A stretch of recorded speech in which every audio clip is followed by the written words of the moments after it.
जैसे कि आप यहाँ पे देख रहे हैं कि यहाँ पे फॉर्मवर्क किया गया है पूरा, ठीक है। तो आज मैं आपको पूरा फॉर्मवर्क के बारे में बताऊँगा। तो फॉर्मवर्क क्यों करते हैं, तो फॉर्मवर्क देने का ये रीज़न है कि कंक्रीट जो होता है हमारा, उसको एक डिज़ायरेबल शेप देने के लिए हम लोग फॉर्मवर्क लगाते हैं। तो आप लोगों ने बहुत जगह देखा होगा कि बहुत लोग बोलते हैं इसको शटरिंग बोल देते हैं, तो वो गलत है। फॉर्मवर्क ये जो हो जाएगा, ये हमारा क्या है, फॉर्मवर्क किया गया पूरा। फॉर्मवर्क जो होता है वो 3 पार्ट्स में डिवाइड किया गया फॉर्मवर्क को। एक होता है हमारा शटरिंग होता है, एक होता है सेंटरिंग, और एक होता है हमारा स्टेजिंग। माने कि टोटल 3 पार्ट्स में फॉर्मवर्क को डिवाइड किया गया है, शटरिंग, सेंटरिंग एंड स्टेजिंग। तो शटरिंग क्या होता है, तो शटरिंग जो होता है वो हमारा क्या होता है, वर्टिकल मेंबर होता है। माने कि जो हम लोग कॉलम के साइड में लगाते हैं, बीम के साइड में जो लगाते हैं, वो हमारा क्या है, शटरिंग होता है। जैसे कि आप देख रहे हैं ये मेरा बीम है, तो ये बीम के जो साइड फेस में लगा हुआ है, ये हमारा क्या है, शटरिंग है, क्योंकि ये वर्टिकल मेंबर है। तो हमेशा याद रखिएगा, शटरिंग जो होता है वो हमारा क्या होता है, वर्टिकल मेंबर, जो बीम के साइड में लगेगा, कॉलम के साइड में लगेगा। जैसे ये मेरा कॉलम है, अब इसके साइड में मैं लगाऊंगा यहाँ पे, ये साइड में, तो ये हमारा क्या होगा, शटरिंग होगा। मैं आपको अभी बताया था शटरिंग के बारे में, आपको अभी बताऊंगा सेंटरिंग के बारे में। तो सेंटरिंग जो होता है वो हम लोग क्या करते हैं, स्लैब के बॉटम में लगाते हैं और बीम के बॉटम में हम लोग सेंटरिंग लगाते हैं। जैसे आप देख रहे हैं ये मेरा स्लैब है, तो स्लैब के बॉटम में जो लगा हुआ है ये हमारा क्या लगा, एमएस का प्लेट लगा हुआ है। आप लोगों ने कहीं जगह प्लाईवुड भी देखा होगा, तो यहाँ पे जो यूज़ किया गया है, यहाँ पे एमएस प्लेट यूज़ किया गया। तो ये जो हो जाएगा, ये मेरा सेंटरिंग हो जाएगा, क्योंकि ये स्लैब के बॉटम में लगा हुआ है। ऐसे ही जो होता है बीम के जो बॉटम में लगेगा, वो हमारा क्या हो जाएगा, वो सेंटरिंग हो जाएगा। तो मैंने आपको बताया कि सेंटरिंग जो होता है वो हमारा क्या होता है, वर्टिकल मेंबर होता है, और सेंटरिंग जो होता है वो हमारा क्या होता है, हॉरिजॉन्टल मेंबर होता है। और जो हमारा शटरिंग और सेंटरिंग को जो सपोर्ट करता है उसे हम लोग क्या बोलते हैं, प्रॉप्स बोलते हैं, ठीक है। तो जैसे ये जो है, इसी को हम लोग क्या बोलते हैं, प्रॉप्स बोलते हैं, या इसको बोल सकते हैं आप स्टेजिंग। जो हमारा शटरिंग और सेंटरिंग को जो सपोर्ट करता है वो हमारा क्या होता है, स्टेजिंग।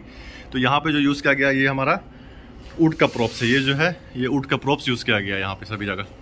बहुत जगह आप लोगों ने स्टील भी प्रॉप्स देखा होगा कि वहाँ पे स्टील का भी प्रॉप्स यूज़ किया जाता है।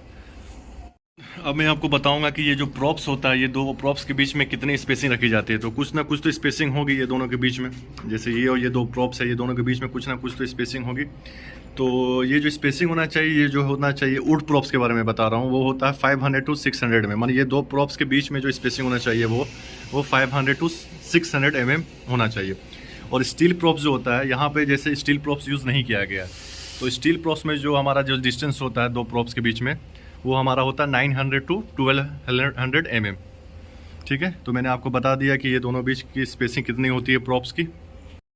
अब मैं आपको बताऊंगा कि जैसे ऊपर में हमारा क्या है, ये स्लैब के बॉटम में यहाँ पे हमारा क्या लगा हुआ है, एमएस प्लेट लगा हुआ है। तो ये एमएस प्लेट को सपोर्ट करने के लिए यहाँ पे हम लोग क्या लगाए हुए हैं, एक्रो स्पैन लगा हुआ है। ये जो हमारा जो किया हुआ है, ये हमारा क्या है, एक्रो स्पैन है।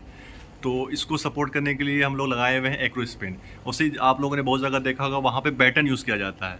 माने कि जो प्लाईवुड होता है उसको सपोर्ट करने के लिए बैटन लगाया जाता है, मगर यहाँ क्या लगाया गया है, एक्रो स्पैन। जैसे मैं आपको दिखाता हूँ, यहाँ पे बैटन लगाया गया है। हाँ, तो जैसे ये आप देख रहे हैं, ये हमारा क्या बैटन है, यहाँ पे देख रहे हैं ये क्या है, हमारा बैटन है। तो ये क्या है, यहाँ पे एमएस प्लेट लगा है, उसको सपोर्ट करने के लिए यहाँ पे क्या किया गया है, बैटन लगाया, ताकि जब कॉन्क्रीट हो तो वहाँ पे लोड जो होगा, उसको लोड को क्या करेगा, ये सब कैरी करेगा, ठीक है, ताकि ये बकल नहीं हो। मैंने आपको बताया बैटन हम लोग क्यों लगाते हैं, एमएस प्लेट हो गया या तो प्लाईवुड हो गया, उसको सपोर्ट करने के लिए हम लोग बैटन लगाते हैं, ठीक है। जैसे यहाँ पे आप देख रहे हैं, यहाँ पे एक्रो स्पैन है, इसके ऊपर क्या हमारा एमएस प्लेट को प्लेस किया गया, लगाया गया, माने उसको सपोर्ट करने के लिए यहाँ पे एक्रो स्पैन लगाया गया है। ये जो एक्रो स्पैन देने का क्या रीज़न है, जैसे यहाँ पे एक्रो स्पैन प्रोवाइड किया गया है, तो एक्रो स्पैन में ये फ़ायदा हमारा कि इसमें जो होते हैं प्रॉप्स जो होते हैं वो हमारे कम लगते हैं। जैसे ये आप देख रहे हैं, ये हमारा एक्रो स्पैन गया हुआ, ये तो इसमें देख रहे हैं आप सिर्फ 2 प्रॉप्स लगे हुए हैं, ये एक लगे हुए हैं, एक यहाँ लगे हुए हैं, ठीक है। ये पूरे में सिर्फ 2 लगे हुए हैं। यहाँ भी आप देख रहे हैं, ये एक्रो स्पैन में सिर्फ 2 प्रॉप्स लगे हुए हैं, तो इसमें हमारे कम प्रॉप्स लगते हैं एक्रो स्पैन में। जैसे कि आप यहाँ पे देख रहे हैं कि जो ये प्रॉप्स लगे हुए हैं, ये आप देख रहे हैं एकदम स्ट्रेट लगे हुए हैं, एकदम क्या है, सीधा है। तो प्रॉप्स जो हम लोग लगाना है वो हमें 90 डिग्री में लगाना है। जैसे ये आप देख रहे हैं, ये सब 90 डिग्री में लगे हुए हैं, ये सब, ठीक है। माने स्ट्रेट आना चाहिए, ताकि लोड जो हो वो हमारा क्या हो, यूनिफॉर्मली डिस्ट्रीब्यूट हो। काहे कि ऊपर से जो हमारा कॉन्क्रीट का जो लोड आएगा, तो वो लोड क्या होगा, यूनिफॉर्मली डिस्ट्रीब्यूट होगा। तो हमें ये जो प्रॉप्स लगाना है, ये हमें वर्टिकल मतलब सीधे लगाना है, माने 90 डिग्री में लगाना है, ठीक है, ताकि लोड हमारा क्या हो, यूनिफॉर्मली डिस्ट्रीब्यूट हो। देखिए यहाँ पे जैसे आप देख रहे हैं, ये क्या किया गया, ये प्रॉप्स को इंक्लाइन लगा दिया गया है। तो इंक्लाइन से क्या होगा, लोड हमारा यूनिफॉर्मली डिस्ट्रीब्यूट हो पाएगा नहीं। जो लोड हमारा स्ट्रेट जो जाएगा सीधे, जो हम लोग प्रॉप्स जो हम लोग स्ट्रेट जो लगाएंगे उससे क्या होगा कि लोड जो होगा हमारा यूनिफॉर्मली डिस्ट्रीब्यूट होगा। मैं ये जो आप प्रॉप्स देख रहे हैं ये क्या इंक्लाइन किया गया है, यहाँ बहुत जगह आपको देखेगा कि यहाँ पे इंक्लाइन कर दिया गया है, प्रॉप्स को लगा दिया गया है। तो इससे क्या होगा कि लोड जो होगा वो हमारा यूनिफॉर्मली डिस्ट्रीब्यूट नहीं होगा। इसलिए हमें ये कोशिश करना है कि हमारा जो प्रॉप्स लगे वो 90 डिग्री में लगे। यहाँ आप देख रहे हैं कि प्रॉप्स के नीचे यहाँ पे ब्रिक वर्क यूज़ किया गया है, तो ये हमारा गलत मेथड है। अब जैसे कि हमारा जो कंक्रीट जो होगा हमारा, तो वो जो होता है वो हमारा भारी होगा, तो वो लोड क्या आपको लग रहा है वो ब्रिक कैरी कर पाएगा? नहीं कर पाएगा। अगर बाई चांस ये क्या हुआ हमारा ब्रिक ये हो जाता है, माने कि क्रैक हो जाता है, तो फिर क्या होगा कि इसका जो लोड होगा ये लोड अपना फिर ट्रांसफ़र कर देगा ये सब प्रॉप्स पे। तो लोड जो होता है वो हमारा यूनिफॉर्मली डिस्ट्रीब्यूट नहीं हो पाएगा। बाई चांस अगर कोई भी प्रॉप्स हमारा वीक रहा, कमज़ोर रहा, तो वो भी टूट जाएगा। तो उससे क्या होगा कि फेलियर का चांस फिर बढ़ जाएगा।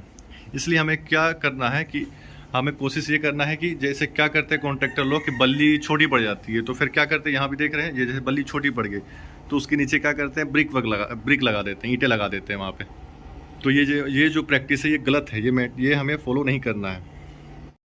जैसे कि आप यहाँ देख रहे हैं कि यहाँ पे ये प्रॉप्स आप देख रहे हैं कि यहाँ पे क्या किया है, यहाँ पे ईंटें नहीं लगाया गया है। ये हमारा लोड किस पे जा रहा है, ये हमारा लोड फ्लोर पे जा रहा है। तो ये भी तो कंक्रीट है, तो ये लोड क्या करेगा, ऊपर वाले जो हमारा कंक्रीट जो होगा, हमारा जो स्लैब कास्टिंग होगा वो कंक्रीट का लोड वो क्या करेगा, कैरी कर लेगा, क्योंकि ये भी तो हमारा क्या है कंक्रीट पे है। अगर बाई चांस थोड़ा छोटे पड़ जाते हैं बल्ली, तो आप क्या कर सकते हैं, लकड़ी का यहाँ पे जैसे टुकड़ा दिख रहा है ये आप लगा सकते हैं, जैसे यहाँ लगे हुए हैं, जैसे वहाँ भी लगे हुए हैं, वो आप लगा सकते हैं लकड़ी का टुकड़ा। मगर आप कभी भी प्रॉप्स के नीचे ब्रिक वर्क ना ही लगाएं, जैसे यहाँ पे आप लगाया गया, ये गलत तरीका है। तो आज मैंने आपको फॉर्मवर्क के बारे में पूरा बता दिया कि शटरिंग किसे कहते हैं, सेंटरिंग किसे कहते हैं, स्टेजिंग किसे कहते हैं, जिससे आपके अंदर कन्फ्यूज़न जो था वो कन्फ्यूज़न ना रहे।